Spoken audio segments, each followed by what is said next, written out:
So today we're going to talk about something that's happening right now in fields all over the world, something that has a direct line to the food on your plate. We're talking about crop killers, the diseases that threaten our food supply. Have you ever looked at one of your houseplants and seen the leaves starting to turn yellow? Or maybe you picked up an apple and saw a weird spot on it, and you just kind of thought, what is going on there? Like, why does a plant even get sick? Well, it turns out that simple little question, it's really the starting point for a much bigger story. Because what looks like just a small problem on a single leaf, that's actually our window into this huge ongoing battle for our entire global food supply. It's a really big deal. Okay, so let's make sure we're all on the same page here. What exactly is a plant disease? Well, the simple version is this. It's any time a plant just isn't healthy, and you can see it. There are clear outward signs. It's basically the plant's way of screaming for help, telling us something is seriously wrong. And here's the thing. When things go wrong for plants, they go wrong for us too. So let's really dig into the real-world impact of this unseen threat. It's really like a domino effect, A sick plant doesn't just look kinda sad. No, it means a smaller harvest, and the food you do get is lower quality. Now, for the farmer, that's a huge hit to their income, right? And at the same time, their costs are going up because they're trying to fight the disease. And that whole chain reaction, it ends with us. It directly affects the price and even the availability of the food we buy every single day. So, who are these invisible enemies causing all this chaos? All right, it's time to meet the culprits. Okay, first up, we've got the most common offender by far, fungi. Seriously, if you've ever seen those rust-colored spots or dark blotches or even fuzzy mold on a plant, yep, you've seen a fungal disease doing its thing. These guys are a huge reason for crop loss all over the world. Then you've got the hijacker, viruses, and they work pretty much just like they do in us. They get inside a plant cells and totally take over, turning them into little virus-making factories. This is what causes those strange mosaic patterns you see on leaves, and why infected plants often look so small and stunted. And of course there's the invader, bacteria. Don't let their size fool you. These single-celled organisms can be absolutely devastating. They cause blights that can just wipe out the leaves and rots that can turn a perfectly healthy vegetable into mush. But wait, the lineup isn't even done yet.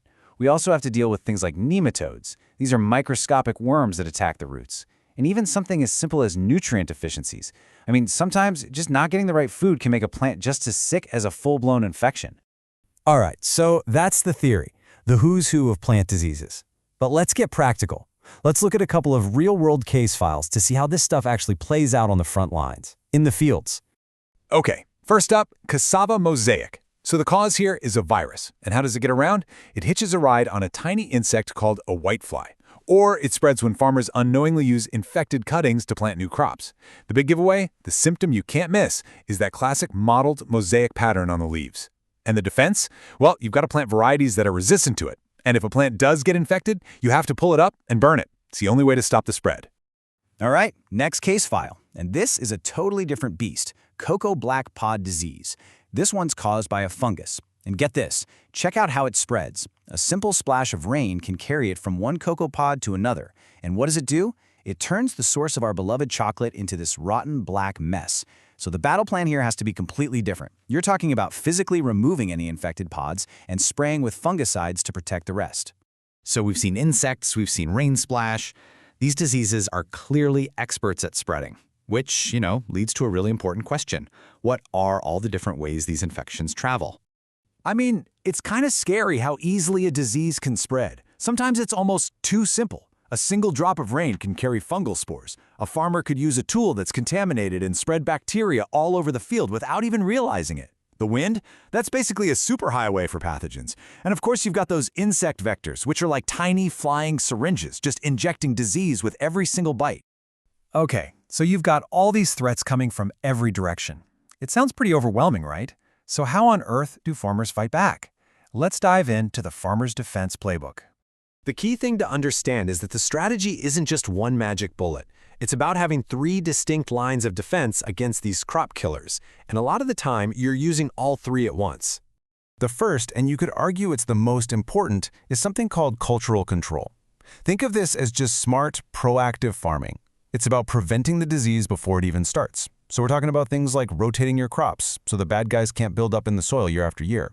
It means weeding regularly to get rid of other plants that might be hiding diseases, and of course, starting with crop varieties that are naturally resistant from the get-go.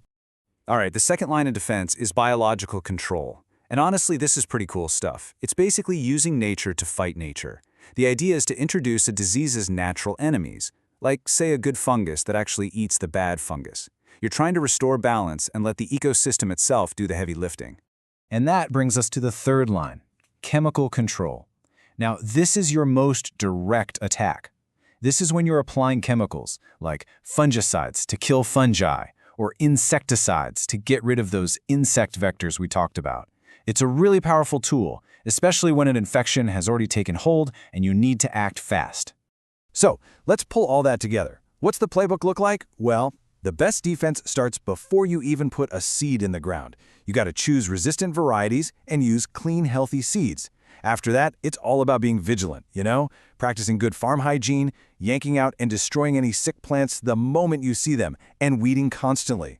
It's a whole integrated strategy where every single one of these actions really, really counts. And this really brings us to the final and most crucial point.